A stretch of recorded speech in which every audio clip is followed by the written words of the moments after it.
Hello बच्चे, आज हम बात कर लेते हैं संधि की। जैसे आपके बहुत सारे डाउट रहते हैं, बस थोड़ा सा समय लगेगा और आपको संधि क्लियर हो जाएगी। देखो, जैसे आप बोलते हो कि मैम संधि समझ नहीं आती, तो बड़े आराम से समझना कि जहां दो वर्णों के मेल से विकार उत्पन्न होता है वहां अपनी संधि होती है। जैसे आप समझो इस बात को, जैसे मान लो कहीं सब्जी वाला लिखा है और मैं आपसे बोलूं क्या इसमें संधि है, तो आप बोलो हाँ मैम हो जाएगी, है ना। सब्जी को अलग तोड़ दो, वाला को अलग तोड़ दो, तो यहां पर अपना यौगिक शब्द तो है लेकिन संधि नहीं है। क्यों? क्योंकि जब आप इसको अगर ऐसे तोड़ते हो सब्जी धन वाला, सब्जी धन वाला, तो क्या इस पर कोई फर्क पड़ा? बिल्कुल फर्क ना पड़ा। जैसे सब्जी वाला यहां था वैसे सब्जी वाला यहां आ गया, तो कोई विकार तो उत्पन्न हुआ ही नहीं। और जब कोई विकार नहीं उत्पन्न हुआ तो संधि कैसी? तो ये वाला तो अपना होगा नहीं, ये तो अपना नहीं होगा। उसके अलावा जैसे मैं यहां पर लिखूं क्या विद्यार्थी, और मैं आपसे पूछूं क्या इसमें संधि है, तो आप बोलेंगे मैम बिल्कुल है। कैसे हो जाती है? जब आप इसको तोड़ोगे तो क्या हो जाएगा? विद्या धन अर्थी हो जाता है। अब यहां पर आ का मेल ए के साथ हुआ, किसका मेल? आ का मेल हुआ, किसके साथ हुआ? ए के साथ हुआ। इन दोनों ने मिलकर क्या बना दिया? आप बोलोगे दीर्घ आ बना दिया। विकार उत्पन्न हुआ या नहीं हुआ?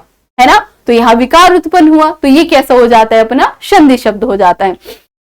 फिर उसके बाद आपने पढ़ा कि जो संधि होती है वो तीन प्रकार की होती है। एक तो स्वर संधि होती है, दूसरी अपनी व्यंजन संधि होती है और तीसरी अपनी विसर्ग संधि होती है। अब ये स्वर संधि क्या है? तो जहां बच्चे स्वरों का मेल होता है वो अपनी स्वर संधि कहलाती है। जहां अपना व्यंजन का मेल स्वर किससे होता है? स्वर अथवा व्यंजन से। जहां व्यंजन का मेल स्वर अथवा व्यंजन से होता है वो अपनी व्यंजन संधि कहलाती है। और जहां विसर्ग का मेल स्वर अथवा व्यंजन के साथ हो वहां अपनी विसर्ग संधि होती है। ये चीजें आपको क्लियर हुई। उसके बाद आ जाते हैं भैया स्वर संधि पर। सबसे बड़ा स्यापा ये स्वर संधि ही है ना, कि स्वर संधि क्या है? तो स्वर संधि के टोटल 5 भेद होते हैं। कौन कौन से होते हैं? एक दीर्घ स्वर संधि होती है, दूसरी अपनी गुण स्वर संधि होगी, तीसरी वृद्धि, पांचवी यण और चौथी यण और पांचवी अपनी अयादी हो जाती है। तो टोटल अपनी 5 स्वर संधियां हो जाती हैं। अब इसकी पहचान कैसे करें, तो एक एक करके समझते हैं। आ जाओ, देखो जैसे मान लो कि अपना दीर्घ स्वर संधि है, पहली वाली दीर्घ स्वर संधि है। बिल्कुल छोटा करके समझेंगे और आपको चीजें समझ भी आएंगी, ठीक है।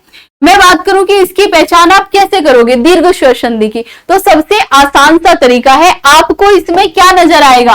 आप बोलोगे मैम इसमें या तो बड़ा वाला आ नजर आएगा बीच में, या फिर बड़ा वाला ई नजर आएगा, या फिर बड़ा वाला ऊ नजर आता है, ठीक है, या फिर बड़ा वाला ऊ नजर आता है। तो यहां पर अपनी कैसी हो जाती है? आप बोलेंगे यहां नजर आ रहा है बड़ा वाला।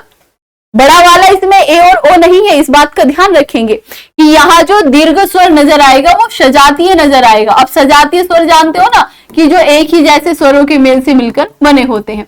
सजातीय स्वर दीर्घ वाले यहाँ नजर आते हैं। जैसे मैं लिखूं विद्यालय, अब मुझे बताओ कि इसका संधि विच्छेद क्या होगा विद्यालय का?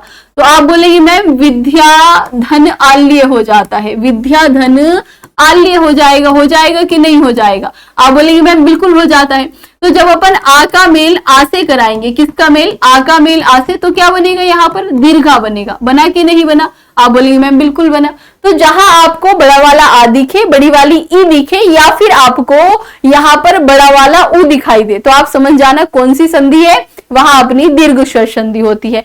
वही अगर मैं बात करूं बच्चे गुण स्वर संधि क्या है, गुण स्वर संधि क्या होती है, तो इसकी बड़ी सिंपल सी पहचान है कि इसमें आपको एक तो छोटा वाला ए देखने को मिलेगा, छोटा वाला ए है ना, जिसकी मात्रा ये होती है, ये तो आपको ये देखने को मिलेगा, या फिर आपको ओ देखने को मिलेगा जिसकी मात्रा ये होती है। अगर ये दोनों भी ना नजर आए तो आपको अर देखने को मिलेगा, है ना। अर को जानते हो ना, इस तरह से ऊपर मान लो कि कोई शब्द रहे, यहाँ पर वर्ण रहे और इसके ऊपर ऐसे रा लगा हुआ मिलेगा, ठीक है। तो समझ जाना कि वो क्या हो जाती है, अपनी गुण स्वर संधि हो जाती है। कैसी संधि हो जाती है? गुण स्वर संधि हो जाती है। जैसे मैं लिखूं सूर्य धन उदय, जैसे लिखो यहां पर सूर्य धन उदय। अब जरा इन दोनों का मेल करो कि क्या बनेगा। जब आप सूर्य धन उदय का मेल करोगे तो ये रह तो पहले से आधा है, मेल मेल किसका होगा, ए का और ऊ का, है ना। रे तो आधा है, ये के साथ ए चिपका हुआ है, तो मेल किसका हुआ, ए का हुआ ऊ के साथ, और इन दोनों ने मिलकर क्या बनाया, ओ बनाया। तो यहां पर क्या बना बच्चे, अपना सूर्योदय बना। क्या बना यहाँ पर, सूर्योदय बना। तो यहां पर आपको नजर आया कि यहाँ पर छोटा वाला ओ बन रहा है कि नहीं बन रहा है, तो यहां अपनी गुण स्वर संधि हो जाती है। ठीक है भाई। वैसे अगर मैं बात करूं बच्चे वृद्धि स्वर संधि की, कि वृद्धि स्वर संधि क्या है ना, वृद्धि स्वर संधि क्या है, तो जैसे आपने गुण स्वर संधि में देखा कि छोटा वाला ए और छोटा वाला ओ आते हैं, वृद्धि स्वर संधि में थोड़ा सा बदल जाता है। यहाँ पर अपना एक तो दीर्घ ए आएगा, मतलब जिसपे ऐसे दो मात्रा लगी होती है, और या फिर आपको यहाँ पर दीर्घ ओ नजर आएगा। ठीक है, इस तरह से। तो यहाँ अपना कौन सा हो जाता है, आप बोलेंगे वृद्धि स्वर संधि। जैसे आपने पढ़ा होगा महोषध। अब मैं आपसे पूछूं कि महोषध में कौन सी संधि है, तो आप बड़ा आराम से बता पाओगे, आपको संधि विच्छेद करने की नहीं जरूरत, आप बड़े आराम से बता दोगे मैम इसके सिर पे हमें दो मात्रा लगी हुई दिख रही है ना, यानी ये अपना बड़ा वाला ओ लगा हुआ है। और जब आपको बड़ा वाला ओ लगा दिखेगा तो आप आराम से बता दोगे कि मैम यहाँ पर वृद्धि स्वर संधि है। अगर इसका संधि विच्छेद करना चाहो तो देखो महाधन औषध हो जाता है। क्या हो जाता है, महाधन औषध हो जाता है। तो यहाँ पर कौन सी होगी अपनी, आप बोलोगे मैम कौन सी हो जाती है, यहाँ अपनी वृद्धि संधि हो जाती है। जैसे ही ए वाला देख लो, जैसे क्या हो जाता है, मतैक्य हो जाता है। क्या हो जाएगा, मतैक्य हो जाएगा। अब देखो इसके सिर पे भी दो मात्राएं नाच रही हैं, है ना, तो बता सकते हो वृद्धि स्वर संधि है। क्या हो जाएगा, मत धन ऐक्य हो जाता है। क्या हो जाता है, मत धन ऐक्य हो जाता है। संधि विच्छेद करने की भी जरूरत पड़ेगी, बस देख लेना कि ऊपर बड़ी वाली दो मात्रा आ रही है, चाहे वो ए की हो चाहे वो ओ की हो, जहां भी आपको दो मात्राएं नजर आए वहां समझ जाना कि वृद्धि स्वर संधि है। उसके बाद आती है बच्चे अपनी यण स्वर संधि। अब यण स्वर संधि क्या है ना, यण स्वर संधि। यण स्वर संधि में क्या होता है, तो बच्चे आपको यहाँ पर या और वा के पहले आधा वर्ण देखने को मिलता ही मिलता है, या अथवा वा के पहले आधा वर्ण देखने को मिलेगा, आधा वर्ण। तो आप जान जाओगे कि यहां पर कौन सी है, यण स्वर संधि है। कैसे मिलेगा, जैसे मैं यहां लिखूं क्या, प्रत्याघात। अब मैं आपसे पूछूं बताओ इसमें कौन सी संधि है, मैंने यहां लिख दिया स्वागत। अब मैं आपसे पूछूं यहाँ पर कौन सी संधि है, आपको बड़े आराम से दिख गया कि मैम ये के पहले आधा वाला ता लगा है और वे के पहले आधा वाला शा लगा है, यानी यहाँ पर अपनी यण स्वर संधि हो जाएगी। कौन सी, यण स्वर संधि। संधि विच्छेद करके देख लो क्या हो जाएगा, प्रतिधन आघात हो जाता है, प्रतिधन आघात, है ना, प्रत्याघात हो जाएगा। स्वागत में क्या होता है, सुधन आगत, सुधन आगत, उसको क्या बोल देते हैं अपन, स्वागत बोल देते हैं। तो ये होगी अपनी कौन सी, यण स्वर संधि। क्लियर। अब एक और बचती है बच्चे अयादि स्वर संधि। अयादि स्वर संधि और भी इजी है, आपको ये आई दिख गया ना, समझ लो इसी पर पूरी डिपेंड करेगी। जो अपनी अयादि स्वर संधि होती है इसमें आपको ए, उसके अलावा आए, उसके अलावा अब, उसके अलावा आव देखने को मिलता है। ठीक है, ए आय अब और आव देखने को मिलता है किसमें, अयादि स्वर संधि में। जैसे मानो कि मैं यहां पर लिखूं क्या, जैसे मैं यहां पर लिखूं पवन और मैं आपसे पूछूं इसमें कौन सी संधि है, आप मुझे बता पाओगे या नहीं बता पाओगे, ये बताओ। जैसे मैंने यहां लिख दिया नायक, मैं आपसे पूछूं इसमें कौन सी संधि है, बताओ जरा कौन सी होगी। मैं आपसे पूछूं मैंने यहाँ पावक लिख दिया, बताओ इसमें कौन सी संधि है। मैं आपसे पूछूं मैंने यहाँ गायक लिख दिया, बताओ कौन सी संधि है, बता पाओगे या नहीं बता पाओगे। देखो जैसे पवन है तो इसका संधि विच्छेद क्या होगा, आप बोलेंगे मैम पो धन अन हो जाता है। अब यहाँ पर क्या बना, यहां पर बन क्या रहा है, आप बोलोगे मैम ओ का मेल ए के साथ हुआ और क्या बना अपना यहाँ पर, आप बोलोगे अव बन गया, अव बन गया। अब जब आपको यहाँ पर अव दिख ही गया है तो अयादि स्वर संधि है।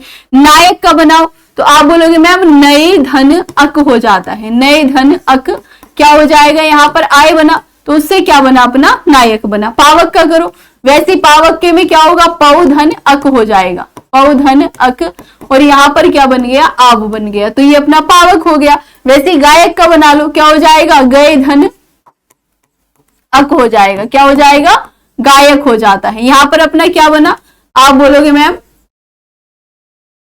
आय बन गया, तो इस तरह से अपनी क्या हो जाती है, अयादी स्वर संधि। क्लियर हुआ ना कि अगर अपनी दीर्घ स्वर संधि होगी तो या तो अपना बड़ा वाला आ आएगा, या फिर बड़ा वाला ई आएगा, या फिर बड़ा वाला ओ आएगा। क्लियर। अगर अपनी गुण स्वर संधि होगी तो आपको शब्द के सर पे या तो छोटा वाला ओ लगा हुआ दिखाई देगा, या फिर छोटा वाला ए लगा हुआ दिखाई देगा। अगर ये दोनों ही नहीं दिखाई देते तो आपको अर लगा हुआ दिखाई देगा। ठीक है। उसके बाद आती है अपनी वृद्धि स्वर संधि। वृद्धि स्वर संधि में आपको दीर्घ ओ और दीर्घ ए लगा हुआ दिखाई देता है। अगर मैं बात करूं यण स्वर संधि की तो या और वा के पहले आपको आधा वर्ण वहां पर नजर आएगा। ठीक है, या और वा के पहले आधा वर्ण नजर आता है। और अगर मैं बात करूं बच्चे अयादी स्वर संधि की तो अयादी स्वर संधि में आपको अव, आव, अय और आय बनता हुआ दिखाई देता है, वो अपनी अयादी स्वर संधि होती है। बाकी छोटी सी बात कर लेते हैं अपनी व्यंजन संधि की। तो व्यंजन संधि का बड़ा सिंपल सा है, जहां भी किसी व्यंजन का मेल है ना, उसके 12 नियम होते हैं, वो आपको रटने ही नहीं है। बस इतना समझो कि जहां भी व्यंजन संधि का व्यंजन संधि में क्या होता है, किसी भी वर्ण का, किसी भी व्यंजन का, चाहे वो का हो, खा हो, किसी का भी मेल हो सकता है। यानी किसी भी व्यंजन का मेल जब स्वर अथवा व्यंजन से होता है और उनके मेल से जो विकार उत्पन्न होता है उसी को हम व्यंजन संधि कहते हैं। वैसे अपनी जो विसर्ग संधि होती है उसमें विसर्ग का मेल, विसर्ग तो जानते हो ना कि ये वाले जो दो बिंदु होते हैं इनको विसर्ग बोला जाता है। तो जब इन दो बिंदुओं का मेल या तो स्वर से होता है या फिर व्यंजन से होता है, जब विसर्ग का मेल स्वर अथवा व्यंजन से होगा और उनकी वजह से कोई भी विकार उत्पन्न होता है तो वो अपनी क्या कहलाती है, विसर्ग संधि कहलाती है। उम्मीद है ये वीडियो आपके लिए हेल्पफुल होगी बच्चे। ऐसे ही बहुत सारी वीडियो लाते रहेंगे, बस आप बने रहिएगा हमारे साथ। तब तक के लिए सभी को राधे राधे, प्रणाम, जय हिंद।